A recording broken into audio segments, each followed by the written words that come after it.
Let's get back.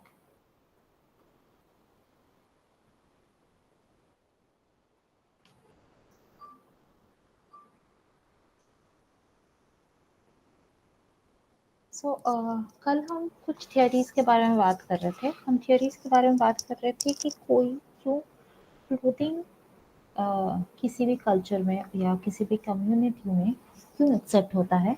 That is what we were talking about, those were the theories we were talking about.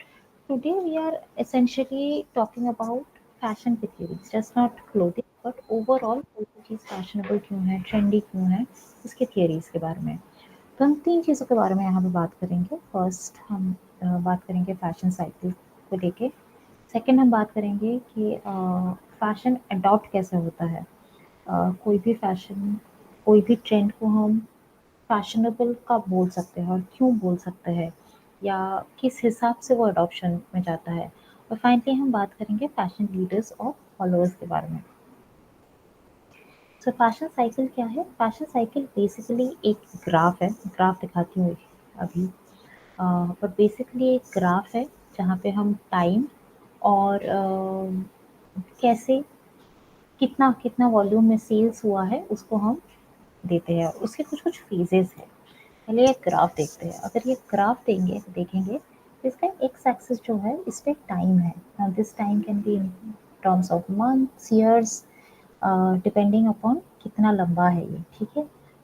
X axis में हमारा time है, Y axis में acceptance है। Acceptance मतलब हम बार बार यही बोल रहे हैं ना कि फैशन, कोई भी चीज़ को हम फैशनेबल तब बोलेंगे where it is being accepted by a mass.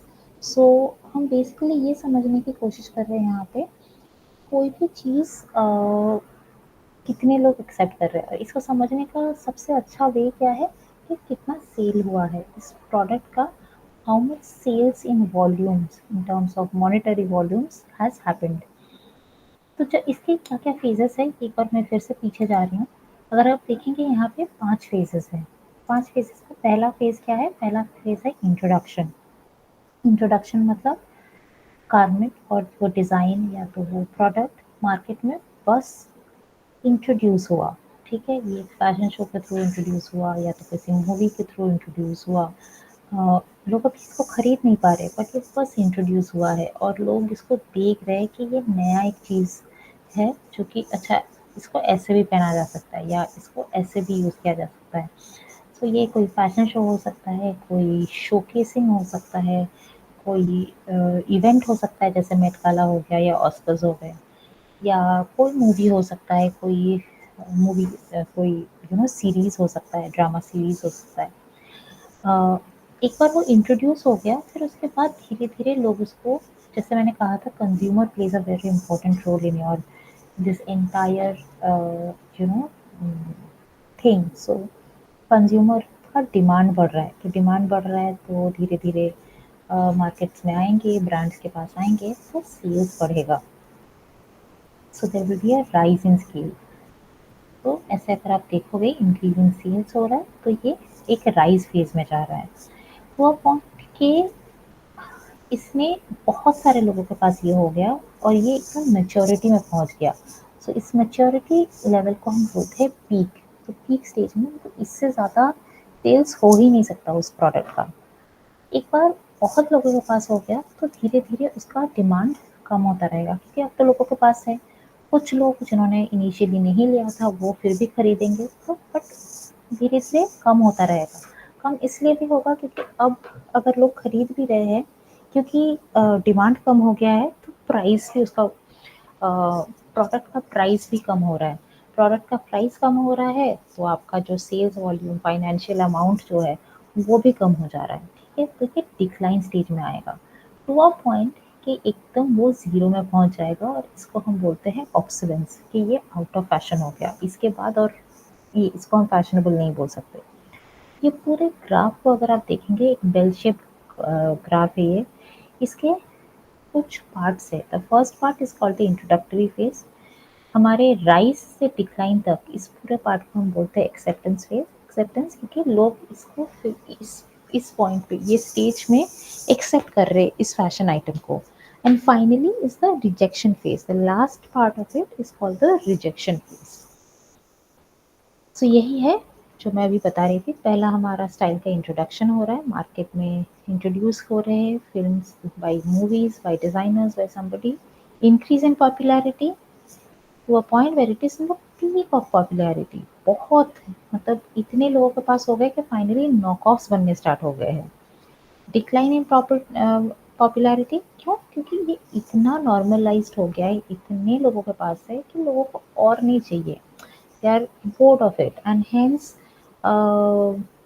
People are not buying it. कौन खरीद रहे हैं? दे आर द पीपल जो कि वेट कर रहे थे कि सेल में आएगा तो खरीदेंगे, या तो they are this people who are thinking कि अरे ये तो एक नया डिज़ाइन है, इसको ट्राई करना चाहिए, बट एक बार पीक में हो गया तो मतलब सब पहन रहे, now they can wear it. And finally rejection of style और ऑब्सोलेंस के सबके पास हो गया ये, या सबने उसको यूज़ कर लिया, and they do not want it anymore, so they want a newer trend or a newer look.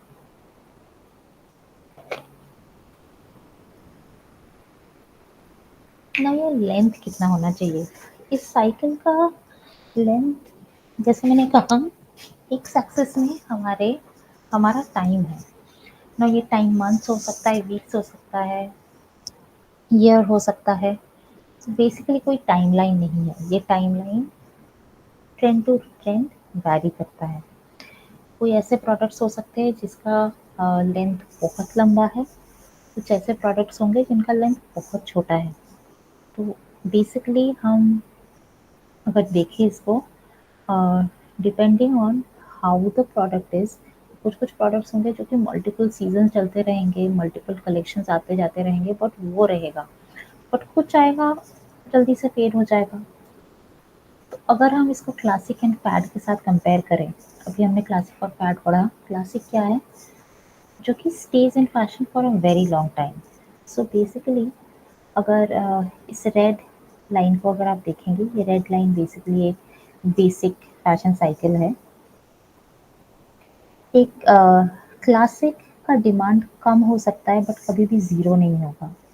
तो this might go down for a bit, but this will come up again. Fad का peak तो होगा, और ये हो सकता है classic से बड़ा पीक हो, बट इसका टाइमलाइन बहुत छोटा रहेगा और वो आएगा बहुत क्विकली, वो पीक पे पहुंच जाएगा और फिर से ड्रॉप हो जाएगा। क्लासिक का एक और कैरेक्टरिस्टिक ये है कि ये पीक पे पहुंचेगा, थोड़ा डिक्लाइन हो सकता है, कुछ कम लोग पहन सकते हैं, बट ये क्लासिक रहेगा, ज़ीरो नहीं होगा, कुछ ना कुछ लोग हमेशा खरीदते रहेंगे और आफ्टर सम टाइम ये फिर से पीक पे पहुंचेगा। तो this is what we are talking about length के हिसाब से। अगर हम देखें क्लासिक का, this never becoming obsolete, so it will remain more और लेस एक्सेप्टेड। फैड्स के लिए क्या है? Will come and go in a single season. Now cycle में भी बहुत सारे टाइप्स हो सकते हैं। साइकिल के अंदर मल्टीपल साइकिल्स हो सकते हैं। फॉर एग्जांपल हमारे जो जीन्स है, denim pants, it's a classic. ठीक है, जब से डेनिम पैंट आया है तब से there had never been a time jeans has become obsolete. But how the jeans is worn, whether it is a low waist jeans, whether it is a bell bottom jeans, whether it is a straight pant, whether is it it's a pant which the silhouette of it is different, keeps on changing. तो अभी जैसे baggy jeans, high waisted jeans are in fashion. Few years back there was a trend of skinny jeans. उससे पहले there was bell bottoms. There had been extremely low waist jeans. There were curvy jeans. So within the cycle there had been multiple cycles that keeps on happening. Then there is recurring cycle. Recurring cycle क्या है? एक कोई design जो कि आया और बहुत popular हो गया, बट वो ऑब्सोलेट हो गया, फिर काफ़ी सालों तक उसको किसी ने नहीं देखा, बट फिर से वो पॉपुलर हुआ। Can somebody give me an example of this? Ma'am, polka dots. Polka dots, very good. So polka dots is a very good example of recurring cycles. So it came into fashion at one point. uh, एक minute, just give me one moment. Hello, hello. हाँ जी।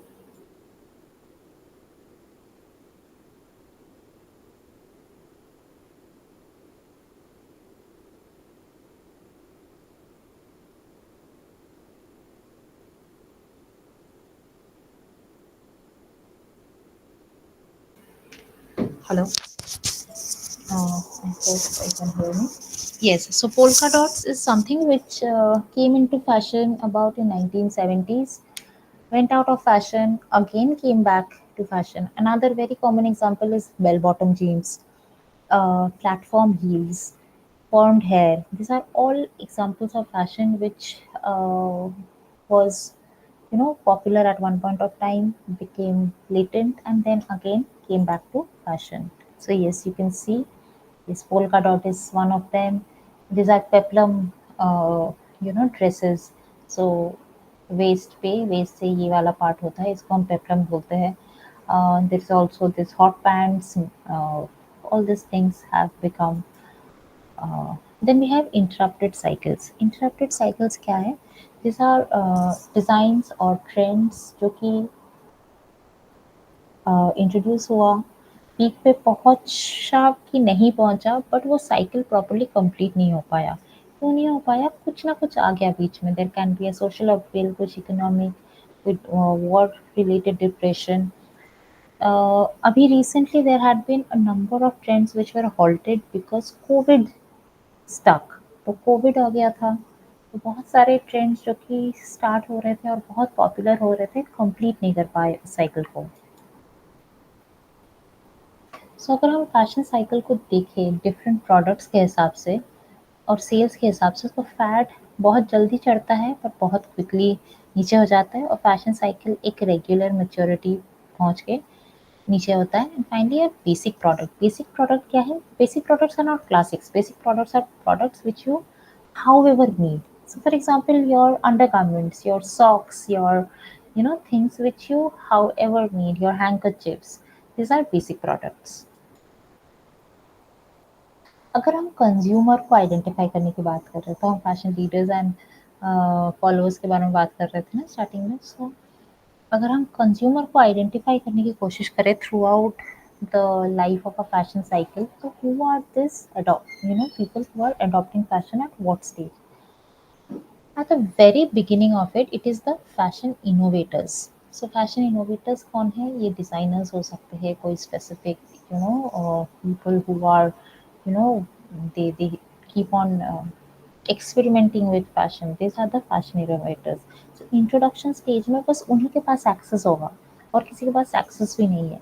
So they would be the one who would be using this trend. Next is the opinion leader. Opinion leaders कौन है? हमारे movie stars हो गए, हमारे sports stars हो गए, celebrities, social media influencers, ये सारे हो गए हमारे ओपिनियन लीडर्स. फाइनली आते हैं हमारे masses. Masses as a you and I, everybody who would generally is aware about fashion, would like to wear something interesting, and will like to have a uh, you know have that product in their wardrobe. Finally comes the late adopters. Late adopters कौन है? जो कि discounts का wait कर रहे हैं या किसी भी चीज़ का वेट कर रहे हैं कि या सोच रहे हैं कि लेना चाहिए नहीं लेना चाहिए. They will wait for the masses to have it. They will wait कि मेरे फ्रेंड के पास मेरे फ्रेंड्स सारे ये पहन रहे हैं तभी मैं पहन सकती हूँ. Only then they will try to wear it. And finally are the laggards. Laggards are the ones who are waiting absolutely for discounts, end of season sale, जिनको एकदम एंड में जाके खरीदना है. सो बेसिकली हम इसको दो कैटेगरीज में डिवाइड करते हैं, fashion leaders and followers. Leaders में हमारे इनोवेटर्स हो सकते हैं, मोटिवेटर्स हो सकते हैं, रोल मॉडल्स हो सकते हैं. There can be fashion victims also here. And then there are followers. Followers are those people जिनके पास टाइम नहीं है, हम अपने काम में बिजी है. हमारे सारे masses, your late adopters, laggards, everybody comes under fashion followers. एक चीज़ समझना बहुत इम्पोर्टेंट है दैट हम दो वी से कि we wear this because we want to look very different and we want to look very unique. At the end of the day fashion talks about fitting in. It talks about something that we are wearing because the masses are accepting it. At the end of the day, we are social animals, so we would like to wear something जो कि जिस जो पहनने से लगे कि we are a part of the group. So leaders के बारे में थोड़ा बात करते हैं. लीडर्स कौन है? This are the people who can try newer looks, and they fall under this two categories. First is the fashion innovators. कल हम मनीष अरोड़ा के बारे में बात कर रहे थे. These are मनीष अरोड़ा के collections. So these are the designers who wants to express their own styles. Somebody who are innovating fashion are the fashion innovators. Next are the fashion role models, people who are the celebrities. So all your Bollywood movie stars at this age, or Hollywood movie stars, or people who are the celebrities, the social media influencers that are there. These are all fashion motivators. So आजकल बहुत सारे fashion influencers है social media पे.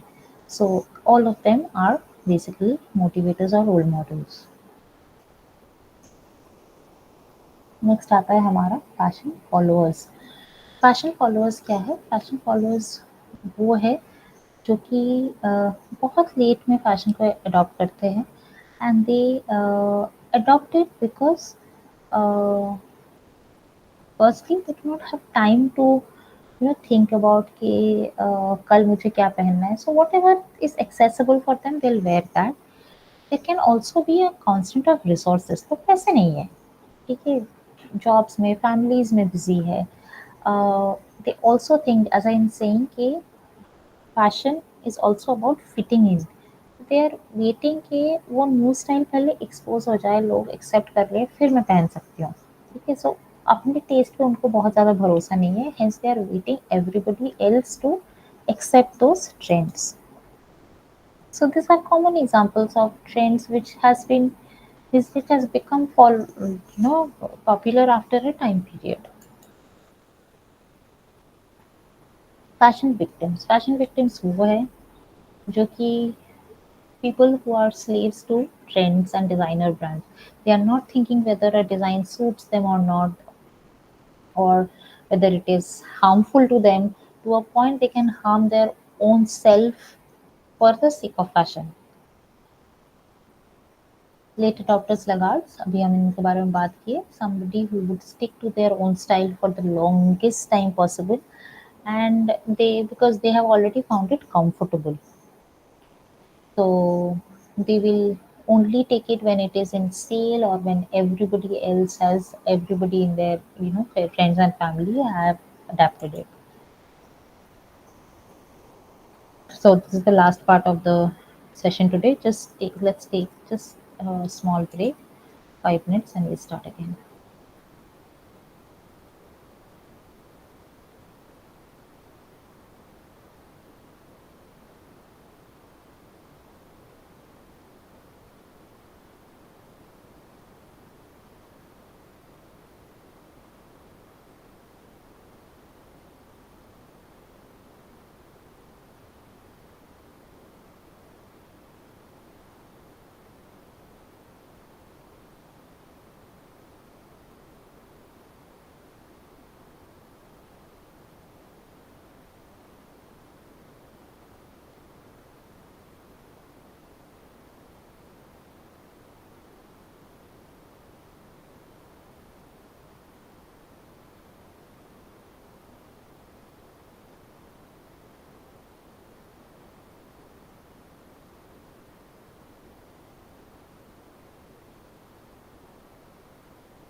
Okay, let's get back.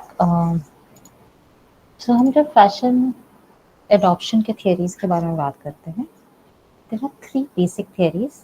The first one is the trickle down theory और the traditional theory of fashion adoption, इसको हम downward theory भी बोलते हैं। Next is a horizontal flow और अ ट्रिकल अक्रॉस थियरी, इसको हम मास डिसेमिनेशन भी बोलते हैं। एक एक करके मैं हम समझेंगे ये क्या है। और फाइनल है हमारा ट्रिकल अप और रिवर्स अडॉप्शन थियरी।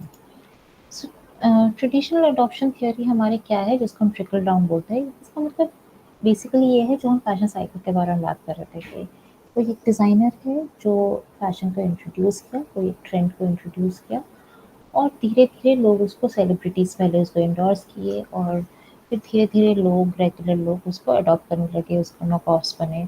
सो इसी को हम फैशन का ट्रेडिशनल थ्योरी और द ट्रिकल डाउन और द डाउनवर्ड थ्योरी बोलते हैं। कोई भी एक टर्म आप यूज़ कर सकते हो, ट्रिकल डाउन थ्योरी यूज़ कर सकते हो, ट्रेडिशनल अडॉप्शन थ्योरी यूज़ कर सकते हो, डाउनवर्ड डायरेक्शन थ्योरी यूज़ कर सकते हो। इसका मतलब बस वही रहता है कि कोई एक प्रोडक्ट इंट्रोड्यूस हुआ और फिर धीरे-धीरे उसको लोग अडॉप्ट करने लगे। जैसे डिफरेंट ब्रांड्स इसको धीरे-धीरे अडॉप्ट करने लगे, तो ये भी होगा कि उसके डिज़ाइन के डिटेल्स कम होते रहे। तो अगर ये आप इमेजेस देखेंगे यहाँ पे, ये पहला वाला जो इमेज है, ये ई से लॉरेन का एक रनवे कलेक्शन था, जो बेसिकली एक ड्रेस था जो कि चेक्ड था कॉलर के साथ। प्राइमार्क ने उसके बाद उसको बनाया और थोड़ा सा इसको डिटेल कम किया। फाइनली इसको ज़ारा ने बनाया और इसमें अ, और थोड़ा इसे नैरो डाउन किया। ठीक है, सो इसको हम जनरली बोलते हैं फैशन अडॉप्शन के थियरीज।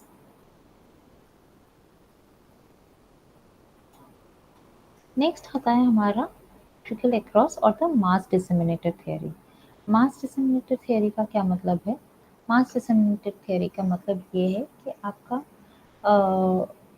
सोशल मीडिया हमारा इतना आजकल पॉपुलर हो चुका है, तो अ, ऐसा कोई नहीं है कोई एक डिज़ाइनर ने स्टार्ट किया, या कोई किसी सेलिब्रिटी ने इसको पॉपुलर किया। कोई एक रैंडम एक रेगुलर पर्सन और अ group of people, they started doing something, और धीरे-धीरे लोग उसको फॉलो करने लगे।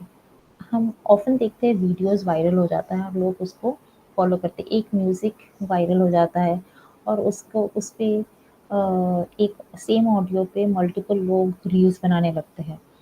अ, ये बेसिकली एक मास डिस्क्रिमिनेशन थियरी है। फैशन में ये कैसे हुआ है?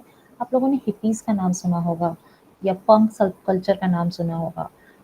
हिप्पीज़ were essentially a group of people who, whatever is their ideology, is a different part. But the idea is that how they would dress, they would wear those bell-bottom pants, they would wear tie and dye t-shirts, and they traveled a lot around the world, including India. तो Indian design के बहुत सारी चीज़ें, Indian हमारे traditional forms के, जैसे नाम जप वाले those kurtas and Rudraksh beads and tie and dyes, this became incorporated into their styles and those became global. ऐसा नहीं था कि किसी डिज़ाइनर ने उसको बनाया था, बट वो लोग घूमते रहे और उनको वो दिखा, वो पिकअप किया, और क्योंकि इतने लोग पहन रहे थे कि वो बहुत सारे लोग और दूसरे लोग उसको अडॉप्ट करने लगे। इसी को हम बोलते हैं मास डिसेमिनेशन या ट्रिकल अक्रॉस थियरी, कि एक group of people adopted something and people around the world started accepting that. And finally हमारा लास्ट जो चीज़ है, उसको हम बोलते हैं ट्रिकल अप और रिवर्स अडॉप्शन थ्योरी। ये क्या है बेसिकली? ये वो है कि अ, ये हमारा जो ट्रिकल डाउन थ्योरी है, ये एग्जैक्टली उसका ऑपोजिट है। ऑपोजिट है का मतलब क्या हुआ कि रूट पे जो लोग हैं, वो कोई एक चीज़ लिए थे और धीरे-धीरे दूसरे लोग उसको अडॉप्ट करने लगे। सो हमारे बहुत सारे जो चीज़ें हैं, जैसे ट्राइबल ज्वेलरीज़ हो गए हमारे, या टैटूज़ हो गए, जो कि ट्राइबल आर्ट फॉर्म्स थे। बट ये इतने पॉपुलर होने लगे, धीरे-धीरे पॉपुलर होने लगे कि डिज़ाइनर्स ने इसको पिकअप कर लिया और सेलिब्रिटीज़ ने इनको पहनना स्टार्ट कर दिया। अगर हम डेनिम के बारे में बात करते हैं, डेनिम आप लोगों को पता होगा, denim initially was something which was made for miners, जो माइनिंग करते थे, तो वॉरफेयर था। You know a, regular high fashion item तो था ही नहीं, फैशन आइटम ही नहीं था, but now today it is one of the most trendy items that is there. तो बहुत ग्रास रूट लेवल पे लोग कुछ पहनते थे, एंड वही ऊपर की तरफ ट्रैवल किया, तो उसको हम बोलते हैं रिवर्स अडॉप्शन और trickle up theory. So that comes to the end of this slide. Okay, so now if you have any queries till now, so then I can answer. Then is there any queries? Kusum, you have sent me a huge email. What is it that you wanted to say? हाँ बताइए कुसुम. You're not audible. Your mic is off.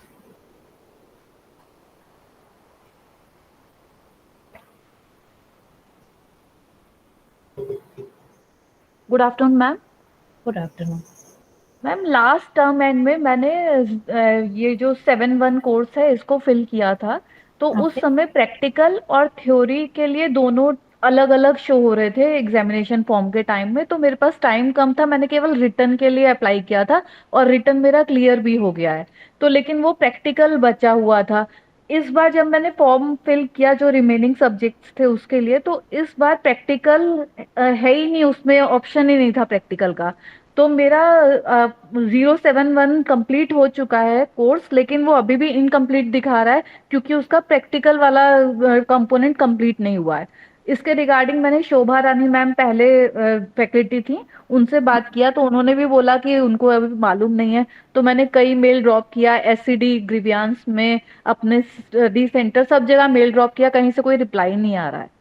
तो मतलब मेरा return complete होने के बाद भी incomplete show हो रहा है course. Kusum, I can give you one solution to this. आप एक काम कर सकते हो। मैं आज भी स्टार्टिंग में भी वही बोल रही थी, ये अभी हम जो कोर्स कर रहे हैं, अभी ये वाला जो हम क्लासेस कर रहे हैं, ठीक है, फ्राइडे में एक छोटा सा इवैल्यूएशन करूँगी, ठीक है, जैसे हम्म। हमने 7-2 का किया, थोड़ा सा हम्म। वाइवा होगा, एंड हम्म। थोड़ा सा मैं कुछ काम दूंगी which you have to submit in 5-7 days. मैं आपको डेट भी बता दूंगी, आप वो सबमिट हम्म। कर दीजिए, तो मैं इसके हिसाब से मैं मार्क्स भेज सकती हूँ। बाकी इससे पहले क्या हुआ है वो तो आपको भी पता होगा, वो शोभा मैडम ने दिया है तो मैंने तो लिया भी नहीं है, that is not in hmm. My knowledge, right. Hmm. तो इसका मैं आपको ऐसे हेल्प कर सकती हूँ, if you can, if you do that, कि आप वाइवा दे मैडम दीजिए। इस समय टाइम बहुत कम बचे है और मेरा अभी ट्रेनिंग भी है ऑफिस में कुछ, तो अभी मैं बिल्कुल नहीं कुछ ध्यान दे पा रही इसके लिए। 7-1 क्योंकि तब क्लियर हो गया था, तब मैंने तो उसकी स्टडी आपको भी बंद कर किसी, दिया। मतलब अगेन आपको वही मैं बोल सकती हूँ कि then you have to coordinate with IGNOU, this is not in my IGNOU hand now. Ma'am कोई रिप्लाई नहीं कर रहे, सब मैंने असाइनमेंट प्रैक्टिकल कंप्लीट करके सबमिट भी कर दिया, सब कुछ कर दिया, लेकिन रिप्लाई नहीं आ रहा है वहां से कुछ भी। ठीक है, let let what you can और डू, मैंने आप उसमें फ्राइडे का काफी क्लास कर लीजिए। प्रैक्टिकल वर्कबुक में मैंने पूरा उसमें बहुत काम किया है, उसमें बहुत टाइम लगा कर किया हाँ, है, और ठीक है, उसके जो बाद प्रैक्टिकल वर्कबुक आपने जो बनाया है वो मुझे भेज दीजिए, हाँ ठीक है। वो मैंने भेज दिया मैम। हाँ जी। आपने मुझे एक अभी मेल जो किया मेल है। फॉरवर्ड किया है ना, जो सबको पहले से ही फॉरवर्ड किया था, वही अभी जस्ट आपको फॉरवर्ड किया है। ठीक है, okay, I will see if I can evaluate on that. Okay. हाँ अदरवाइज मैम कोई और कोई भुवनेश्वर के आरसी का कुछ है कांटेक्ट नंबर, या कहीं पे भी आपका कुछ कोऑर्डिनेशन है तो प्लीज इन्फॉर्म कर दीजिए ताकि मैं कोऑर्डिनेट कर लूँ। भुवनेश्वर के आरसी से तो आपको ईमेल जा ही रहा है ना। वहां से केवल क्लासेस के लिए आता है ना, ये हाँ, प्रैक्टिकल और इनके रिगार्डिंग नहीं है कुछ हाँ, भी। हाँ, ठीक है, तो उसी में मेल डालिए आप। हाँ उस पे भी डाल दिया, नोएडा इग्नू सब जगह डाला हुआ है मैम मेल। अ, और ठीक बहुत है, आई बार, विल तीन इन्फॉर्म चार देम। बार मैंने रिमाइंडर भी डाले, एक्सपीडाइट करने को भी बोला, लेकिन कुछ भी रिप्लाई नहीं आ रहा है वहां से। ठीक है, आपने जो सबमिट किया है उसमें आपने एनरोलमेंट नंबर वगैरह सब कुछ सब डिटेल के सब साथ कुछ दिया है, सब राइट। कुछ रखा है मैम। हाँ जी। ठीक है, let me see and I will talk to them also. Thank you so much ma'am. हाँ जी। ठीक है, then anybody else had any other question?